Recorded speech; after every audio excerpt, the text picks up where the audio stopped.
चलिए, good morning student. अब जो हम क्लास करने जा रहे हैं वो क्लास 10th के लिए। अच्छा, क्लास 10th में मैंने आप लोगों को जो डिस्कस करा दिया था, हम लोगों ने रिफ्लेक्शन डिस्कस कर लिया था। ठीक, रिफ्लेक्शन के बाद लॉज ऑफ रिफ्लेक्शन डिस्कस कर लिए थे। टाइप्स ऑफ रिफ्लेक्शन भी, जैसे बाद हम लोगों ने टाइप्स ऑफ रिफ्लेक्शन 2 टाइप के होते हैं। फर्स्ट होता है हमारा रेगुलर रिफ्लेक्शन, सेकेंड होता है इरेगुलर रिफ्लेक्शन। ठीक, देन उसके बाद हम लोगों ने लॉज ऑफ रिफ्लेक्शन को डिस्कस किया था। मैं एक बार बता देता हूँ। फर्स्ट लॉ था हमारा कि in reflection the incident light ray, reflected light ray and normal all lie in same plane. Second था हमारा in reflection the angle of incident is always equal to the angle of reflection. Angle of incidence हमेशा किसके equal होगा? Angle of reflection के equal रहेगा। Then उसके बाद फिर हम लोगों ने डिस्कस करना स्टार्ट किया था मिरर।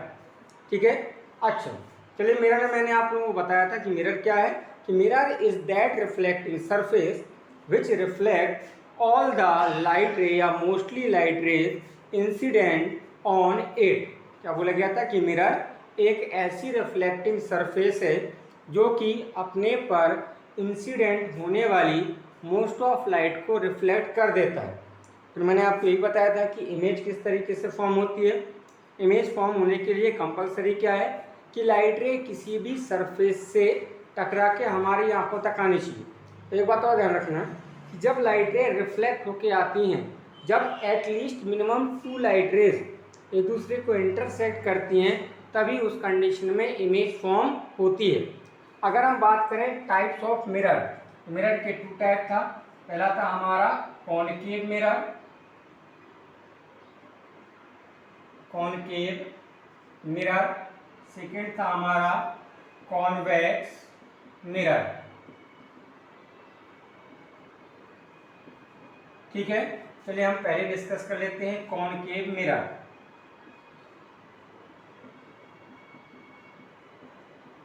कॉनकेव मिरर की अगर हम डेफिनेशन की बात करें, मैंने आपको उस दिन बताया था कि अगर हमें मिरर फॉर्म करना है तो मिरर किस टाइप से हम फॉर्म करेंगे कि कोई भी हम ट्रांसपेरेंट ग्लास लेंगे, उस ट्रांसपेरेंट ग्लास की एक सरफेस पर अगर पॉलिश कर दी जाए तो क्या फॉर्म हो जाएगा? हमारा मिरर फॉर्म हो जाएगा। सबसे पहला टाइप है हमारा कॉनकेव मिरर। तो मिरर की ऐसे अगर सरफेस की बात करें तो टोटल कितनी सरफेसेज होती हैं? 2 सरफेसेज। फर्स्ट जो सरफेस होती है उसको हम बोलते हैं रिफ्लेक्टिंग सरफेस, जिस पे क्या होती है, जिससे रिफ्लेक्शन होता है। और सेकंड होती है पॉलिश सरफेस। जैसे फॉर एग्जांपल हमारा एक मिरर है, ठीक, हमने इस पर पॉलिश कर दी तो ये हमारी कहलाएगी पॉलिश्ड सरफेस और ये कहलाएगी हमारी रिफ्लेक्टिंग सरफेस। तो कितनी सरफेसेस होती हैं मिरर में? 2 सरफेसेस। पहली होती है रिफ्लेक्टिंग, दूसरी होती है पॉलिश्ड। तो कॉनकेव मिरर की अगर डेफिनेशन की बात करें तो कॉनकेव मिरर की डेफिनेशन होती है कॉनकेव मिरर क्या है? Those spherical mirror. अच्छा, इसको नाम दिया गया है स्फेरिकल मिरर। क्यों नाम दिया गया स्फेरिकल मिरर? कि बेसिकली इनको हम फॉर्म कैसे करते हैं कि सपोज कोई एक ट्रांसपेरेंट ग्लास की बॉल है, हमने क्या किया, इस ग्लास की बॉल में से किसी पोर्शन को कट कर लिया और कट करने के बाद हमने इस पर पॉलिश कर दी, तो क्या फॉर्म हो जाएगा? हमारा मिरर, स्फेरिकल मिरर। ठीक है, तो क्या आ जाएगा यहाँ पर डेफिनेशन कॉनकेव मिरर की? बोला गया है concave mirror is that spherical mirror whose polished surface is outward curved and reflecting surface is inward curved. क्या बोला गया है कि कौन सा मिरर है? कॉनकेव मिरर वो मिरर है जिसकी पॉलिश्ड सरफेस आउटवर्ड कर्व होती है and reflecting surface inward curve होती है। मतलब कि बाहर की तरफ झुकी हुई रहती है पॉलिश सरफेस और रिफ्लेक्टिंग सरफेस किधर होगी? अंदर की तरफ। ये हमारी कौन सी कहलाएगी? Polished surface. एंड ये वाली सरफेस हमारी कहलाएगी रिफ्लेक्टिंग सरफेस। अगर इसकी डेफिनेशन की बात करें तो डेफिनेशन क्या आएगी कि concave mirror is that mirror whose polished surface is outward curve and reflecting surface is inward curve, then such type of mirror is known as concave mirror. ये होता है कॉनकेव मिरर का डायग्राम। ठीक है, next आता है हमारा convex mirror. Second type of spherical mirror होता है कॉन्वेक्स मिरर।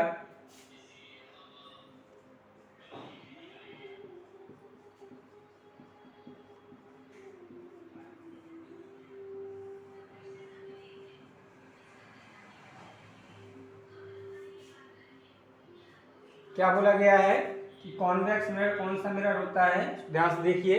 इसकी जो पॉलिश सरफेस है वो कैसे कर्व है, इनवर्ड,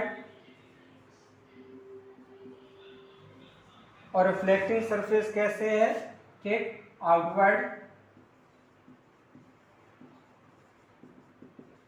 तो हम यहाँ पर बोल सकते हैं कि कॉन्वेक्स मिरर कौन सा मिरर है, convex mirror is that mirror whose reflecting surface is outward curve and polished surface is inward curve. Such type of mirror is known as convex mirror. उस टाइप के मिरर को क्या बोला गया है, कॉन्वेक्स मिरर। क्या है, फिर समझिए कि वो मिरर जिसकी पॉलिश्ड सरफेस आउटवर्ड कर्व रहती है and reflecting surface inward curve होती है, तो उसी मिरर को क्या बोला गया है, कॉन्वेक्स मिरर। अब हमें यहाँ पर जो डिस्कस करना है वो डिस्कस करना है इमेज फॉर्मेशन बाय मिरर, ठीक। इसको डिस्कस करने के पहले कुछ चीज़ें आपको पता होना बहुत ज़रूरी है, ठीक, ध्यान से समझिएगा। देखिए, अगर हम इमेज की बात करें तो इमेज टू टाइप से फॉर्म होती है। एक होती है रियल इमेज और सेकेंड होती है वर्चुअल इमेज। रियल मीन्स जो इमेज क्या हो रही हो, रियल में फॉर्म हो रही हो। अच्छा, चलिए उसके पहले पहले डिस्कस कर लेते हैं रियल फॉर्म कैसे होगी। क्या अगर लाइट रेज एक दूसरे को रिफ्लेक्ट होने के बाद रियल में कट करें तो हम क्या बोलेंगे कि वहां पर कौन सी इमेज फॉर्म हो रही है, रियल इमेज। और अगर लाइट रेज एक दूसरे को कट करते हुए अपीयर हों तो हम रियल में कट ना करें, लेकिन हमें ऐसा फील हो कि शायद ये कट कर रहेंगी आगे जाके, तो हम उस टाइप को बोलते हैं वर्चुअल मिरर, ठीक है। तो इमेज के टू टाइप्स होते हैं, पहला होता है real image, second one is virtual image. चलिए इमेज फॉर्मेशन हम बाद में डिस्कस करेंगे, उसके पहले इसमें कुछ डेफिनेशन है, some definition related to mirror. Some definition related to spherical mirror। हम यहाँ पर स्फेरिकल मिरर से रिलेटेड कुछ डेफिनेशन को डिस्कस करेंगे। चलिए इसमें फर्स्ट जो डेफिनेशन आती है वो आती है पोल। जो हो गया हमारा मिरर, ठीक है। देखिए समझिए, पोल हम किसे बोलते हैं कि pole is the geographical centre point of mirror. कहने का मीनिंग, इस मिरर का जो मिडिल पॉइंट होगा उसी मिडिल पॉइंट को ही हम क्या बोलते हैं, पोल। हम ये बोल सकते हैं the middle point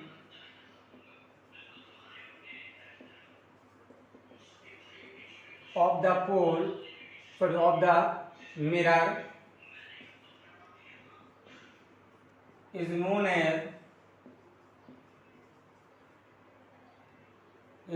as pole and it is denoted by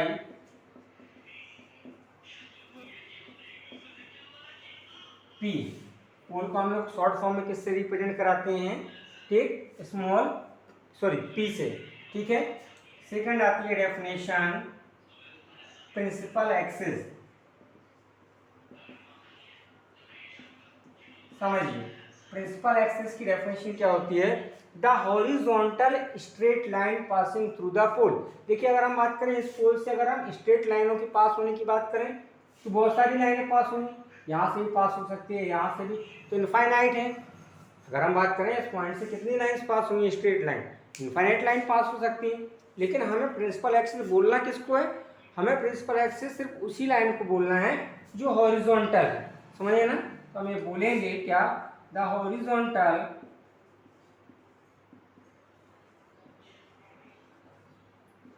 straight line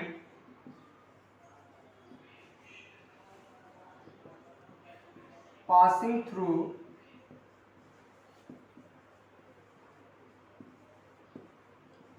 pole is called principal axis। किसे बोलेंगे कि जो हॉरिजॉन्टल स्ट्रेट लाइन पोल से पास हो रही है उसी हॉरिजॉन्टल स्ट्रेट लाइन को हम क्या बोलेंगे, प्रिंसिपल एक्सिस। थर्ड आता है हमारा radius of curvature, centre of curvature.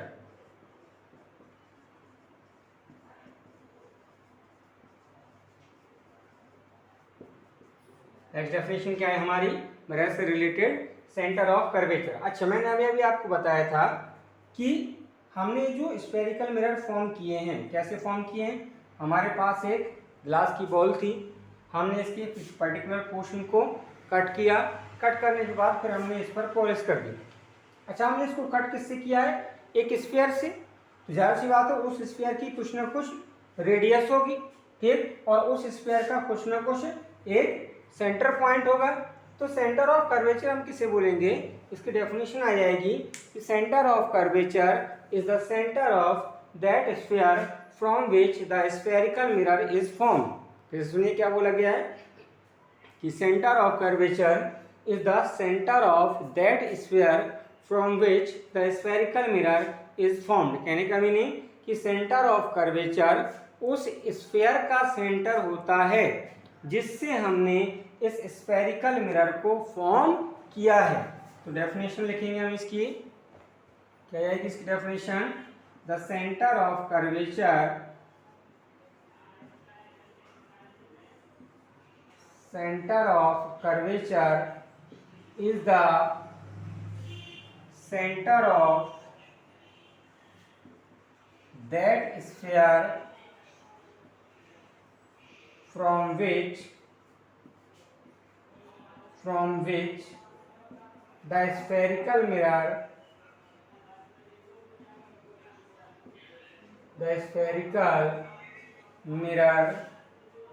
is formed। क्या बोला गया है कि सेंटर ऑफ कर्वेचर क्या है, उस स्फीयर का सेंटर होता है जिससे हमें जिससे कोई हमने किससे, जिस स्फीयर से हमने, जिससे हमें उस स्फेरिकल मिरर को फॉर्म किया है। इसको शॉर्ट फॉर्म में हम सी से रिप्रेजेंट कराते हैं, ठीक है। नेक्स्ट आता है रेडियस ऑफ कर्वेचर।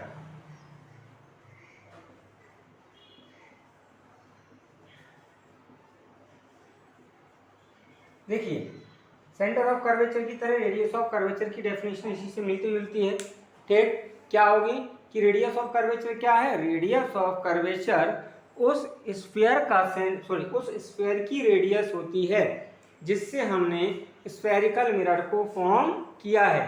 तो हम लिख सकते हैं क्या कि radius of curvature is the radius of that sphere from which the spherical mirror is formed, ठीक है। तो मैं इसकी डेफिनेशन लिख नहीं रहा हूँ, इसे बता दे रहा हूँ आपको क्या होगी कि radius of curvature is the radius of that sphere from which the spherical mirror is formed and it is denoted by capital R। इसको हम किससे डिनोट कराते हैं, कैपिटल R से डिनोट कराते हैं, ठीक है ना। अब सबसे इंपॉर्टेंट मोस्ट आता है फोकस।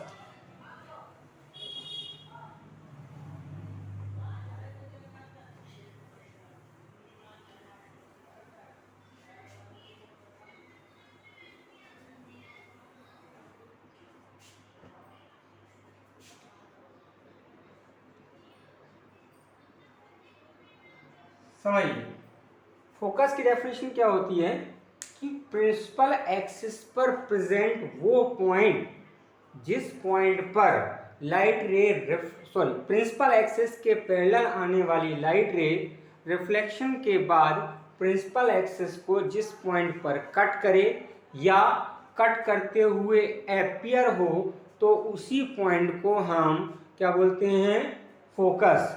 डेफिनेशन इसका हम लिखेंगे, it is the point on principal axis where the parallel light rays to the principal axis, parallel light rays to the principal axis is cut or appear to cut after reflection is known as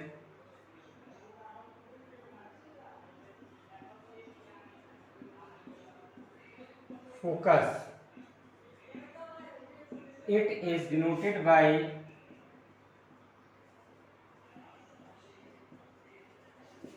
capital F. क्या बोला गया है कि focus कौन सा point है, principal axis के parallel आने वाली लाइट रे रिफ्लेक्शन के बाद जिस पॉइंट पर कट करे या फिर कट करते हुए अपीयर हो तो उसी पॉइंट को ही हम क्या बोलते हैं, फोकस। अच्छा देखो मैं दोनों चीज़ क्लियर कर देता हूँ, कहाँ पर कट करेंगे, कहाँ पर कट करते हुए अपीयर होंगे। जैसे सपोज ये हमारा कॉन्वेक्स मिरर, ठीक है, ये हमारी हो गई प्रिंसिपल एक्सिस, ये हो गया हमारा पोल, ठीक। अब सपोज ये कोई लाइट रे आई तो इसका रिफ्लेक्शन तो ये हो जाएगा, ठीक।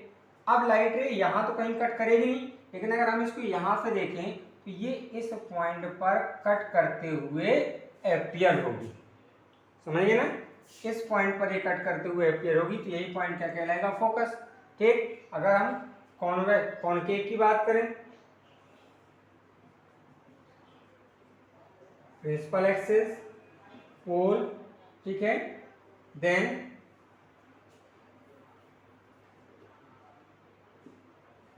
ये लाइट रे आई प्रिंसिपल एक्सिस के पैरेलल और ये यहाँ पर कट करेंगे। ध्यान रखना अगर लाइट रे पैरेलल आ रही हैं, ठीक है ना, हमेशा याद रखना अगर लाइट रेज पैरेलल आ रही हैं तो वो हमेशा रिफ्लेक्शन के बाद फोकस से ही पास होंगी। ये रूल है कि अगर लाइट रे प्रिंसिपल एक्सिस के पैरेलल आ रही है तो रिफ्लेक्शन के बाद वो हमेशा किससे पास होगी, फोकस से ही पास होगी। नेक्स्ट आता है हमारी डेफिनेशन फोकल लेंथ।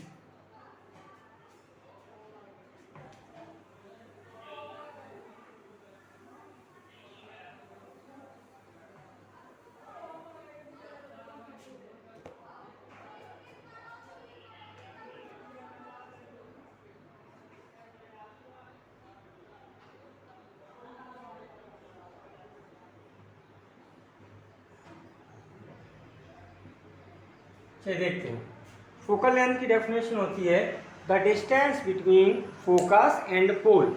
हमारा जो पोल पॉइंट है और जो फोकस पॉइंट है इन दोनों की जो डिस्टेंस होगी उसी डिस्टेंस को ही हम क्या बोलते हैं, फोकल लेंथ। डेफिनेशन आ जाएगी the distance between focus and pole is known as focal length।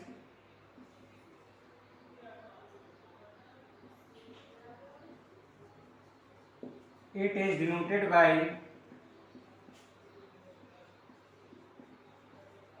Small f।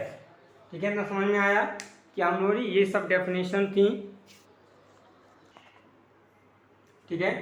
कौन कौन सी डेफिनेशन हमारी आई, पहली डेफिनेशन थी पोल की। पोल किससे बोलते हैं, तो पोल हमारा वो पॉइंट होता है जो इसका जियोग्राफिकल मिडिल पॉइंट होता है, ठीक। फिर उसके बाद आया था हमारा प्रिंसिपल एक्सिस। तो हमने पढ़ा था क्या कि प्रिंसिपल एक्सिस क्या है कि पोल से पास होने वाली जो हॉरिजॉन्टल स्ट्रेट लाइन होगी उसी को हम क्या बोलते हैं, प्रिंसिपल एक्सिस। फिर नेक्स्ट हम लोगों ने क्या पढ़ा था, सेंटर ऑफ कर्वेचर। तो सेंटर ऑफ कर्वेचर की हमारी डेफिनेशन आई थी कि the centre of curvature is the centre of that sphere from which the spherical mirror is formed, ठीक है। नेक्स्ट आया था हमारा radius of curvature. Radius of curvature हमने क्या पढ़ा था कि रेडियस ऑफ कर्वेचर क्या है, उस स्फीयर की रेडियस है जिससे हम लोगों ने स्फेरिकल मिरर को फॉर्म किया है। नेक्स्ट आया था हमारा फोकस। फोकस हमने किसे बोला है कि प्रिंसिपल एक्सिस के पैरेलल आने वाली लाइट रे रिफ्लेक्शन के बाद प्रिंसिपल एक्सिस को जिस पॉइंट पर कट करे या फिर कट करते हुए अपीयर हो तो उसी पॉइंट को हम लोग क्या बोलते हैं, फोकस। देन उसके बाद हम लोगों ने पढ़ा फोकल लेंथ। इसमें क्या है हमारा फोकस और पोल के बीच की जो डिस्टेंस होगी उसी डिस्टेंस को हम क्या बोलते हैं, फोकस, फोकल लेंथ। चलिए अब हम लोग आ जाते हैं अपने इमेज फॉर्मेशन पर। अच्छा यहाँ पर एक बात ध्यान रखना, फोकल लेंथ और रेडियस ऑफ कर्वेचर दोनों में एक रिलेशन होता है।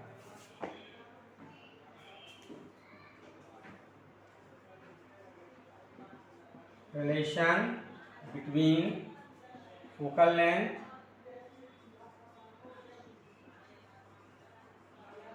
And radius of curvature.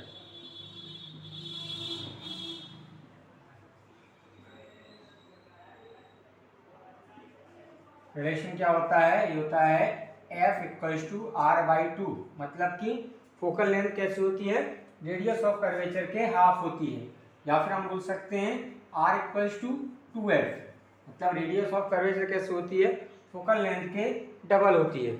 यही क्या होता है, इसमें रिलेशन होता है, ध्यान रखना है इसको।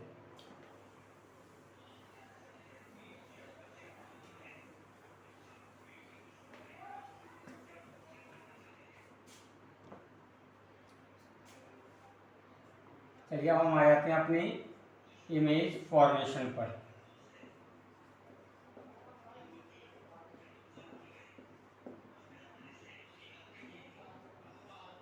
चलिए अब हम यहाँ पर इमेज से रिलेटेड कुछ डेफिनेशन या कुछ इम्पोर्टेंट पॉइंट्स हैं, उन इम्पोर्टेंट पॉइंट्स को हम लोग यहाँ पर डिस्कस कर लेते हैं। ठीक, चलिए डिस्कस करते हैं। मैंने अभी बताया आपको इमेज के 2 टाइप होते हैं, एक होता है रियल इमेज, सेकंड होता है वर्चुअल इमेज। ध्यान रखना, हम कब बोलेंगे कि इमेज रियल फॉर्म हो रही है, अगर लाइट रेज रिफ्लेक्शन के बाद एक दूसरे को रियल में कट करे। ठीक है, कैसे हो, अगर लाइट रेज रिफ्लेक्शन के बाद एक दूसरे को रियल में कट करें तो वहां पर जो इमेज फॉर्म होगी वो होगी रियल इमेज। ठीक है, और अगर लाइट रेज एक दूसरे को रियल में कट ना करे और कट करते हुए अपीयर हो तो वहां पर जो इमेज फॉर्म होगी वो होगी वर्चुअल इमेज। ठीक है, अब इसके बाद इसमें सेकंड और होता है, एक चीज और होती है कि इमेज इन्वर्टेड है कि इरेक्ट है। इन्वर्टेड मीन्स उल्टी है या सीधी है। जैसे कि सपोज फॉर एग्जांपल यह हमारा मिरर है, अगर लाइट रे रिफ्लेक्शन के बाद प्रिंसिपल एक्सिस के नीचे कट करे, ठीक, तो इमेज होगी इन्वर्टेड, मतलब कि उल्टी। ठीक है, और अगर प्रिंसिपल एक्सिस के ऊपर कट करे, ठीक, तो वहां पर इमेज होगी जैसे इरेक्ट, मतलब कि सीधी। समझे ना, अगर लाइट रेज रिफ्लेक्शन के बाद कहाँ पर कट करें, प्रिंसिपल एक्सिस के नीचे कट करें तो इमेज कैसी होगी, इन्वर्टेड, और अगर प्रिंसिपल एक्सिस के ऊपर कट करें तो इमेज कैसी होगी, इरेक्ट। ठीक है, और इमेज की लेंथ हम कैसे निकालेंगे, इसकी प्रिंसिपल एक्सिस से जो पॉइंट ऑफ इंटरसेक्शन है, पॉइंट ऑफ इंटरसेक्शन की प्रिंसिपल एक्सिस से जो डिस्टेंस होगी, वर्टिकल डिस्टेंस, वही क्या कहलाएगी, उस इमेज की लेंथ कहलाएगी। समझिए ना आप, तो ये कुछ पॉइंट है, इमेज रियल या वर्चुअल होगी, ठीक, फिर इरेक्ट या इन्वर्टेड कैसे पता चलेगा, अगर point of intersection principal axis के नीचे है तो इन्वर्टेड, और अगर point of intersection principal axis के ऊपर है तो कैसे होगी, इरेक्ट। चलिए देखिए, इमेज फॉर्मेशन ड्रॉ करने का एक कॉमन सा तरीका होता है, मैं अभी आपको बताऊंगा क्या वो तरीका होता है, आपको रटना नहीं है इसको। ठीक, हम एक लाइट रे को लेके आएंगे प्रिंसिपल एक्सिस के पैरेलल, ठीक, जहाँ पर भी ऑब्जेक्ट रखा होगा, ठीक, हम उस ऑब्जेक्ट से क्या करेंगे, एक लाइट रे को लेके आएंगे प्रिंसिपल एक्सिस के पैरेलल, और हमें पता है कि अगर लाइट रे प्रिंसिपल एक्सिस के पैरेलल आ रही है तो रिफ्लेक्शन के बाद वो कहाँ से पास होगी, फोकस से पास होगी। फिर सेकंड लाइट रे को हम पास कराएंगे सेंटर ऑफ कर्वेचर से। सेंटर ऑफ कर्वेचर की एक प्रॉपर्टी होती है, वो प्रॉपर्टी क्या होती है कि अगर लाइट रे सेंटर ऑफ कर्वेचर से पास होती है तो रिफ्लेक्शन के बाद जिस पाथ पर आई है उसी पाथ पर रिटर्न हो जाती है। तो जो समझिए क्या बोला गया है कि अगर लाइट रे प्रिंसिपल एक्सिस से होते हुए आ रही है तो रिफ्लेक्शन के बाद वो जिस पाथ पर आ रही है उसी पाथ पर क्या हो जाएगी, रिटर्न हो जाएगी। ठीक, तो हम पढ़ते हैं पहले image formation by concave mirror.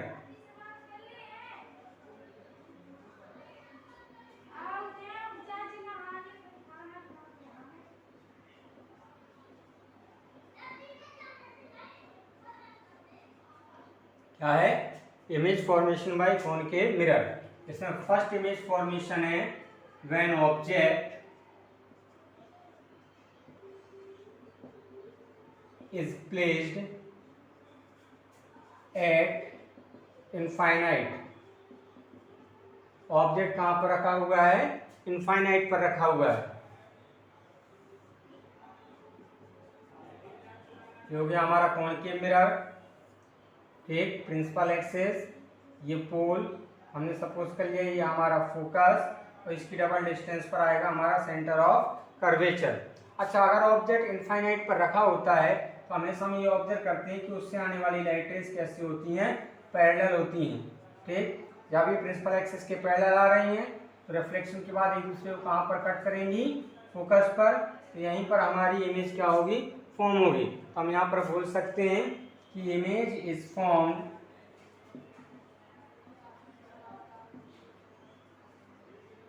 At focus and image is real, क्योंकि रियल में कट कर रही हैं। इमेज कैसी होगी, यहाँ पर इमेज होगी यहाँ पर रियल। समझिए ना, क्या बोला गया है कि इमेज कहाँ पर फॉर्म होगी, फोकस पर, और इमेज कैसी होगी, रियल होगी। सेकंड है when object is placed between infinite and centre of curvature. When object is placed between infinite and center of curvature। ठीक, फिर से भाई ये हमारा हो गया कॉनकेव मिरर, प्रिंसिपल एक्सिस, पोल, फोकस, डबल डिस्टेंस पर सेंटर ऑफ कर्वेचर। ठीक, अब ऑब्जेक्ट कहाँ पर रखा हुआ है, centre of curvature and infinite के बीच में, मतलब कि यहाँ पर कहीं पर रखा हुआ है। ऑब्जेक्ट को हमने सपोज कर लिया, ऑब्जेक्ट हो गया हमारा ए बी। ठीक, मैंने रूल क्या बताया, एक लाइट रे को हम लेके जाएंगे प्रिंसिपल एक्सिस के पैरेलल, रिफ्लेक्शन के बाद ये कहाँ से पास होगी, फोकस से पास होगी। सेकेंड लाइट रे को हमने पास कराया सेंटर ऑफ कर्वेचर से। ठीक है, तो मैंने अब यही बताया कि अगर लाइट रे सेंटर ऑफ कर्वेचर से पास होती है तो वो जिस पाथ पर गई उसी पाथ पर रिफ्लेक्शन के बाद रिटर्न हो जाएगी। तो दोनों यहाँ पर एक दूसरे को कट करेंगी, तो यहीं पर हमारी क्या फॉर्म हो जाएगी, इमेज। अब जरा यहाँ पर ध्यान देना, इमेज को हमने सपोज कर लिया ए डैश बी डैश।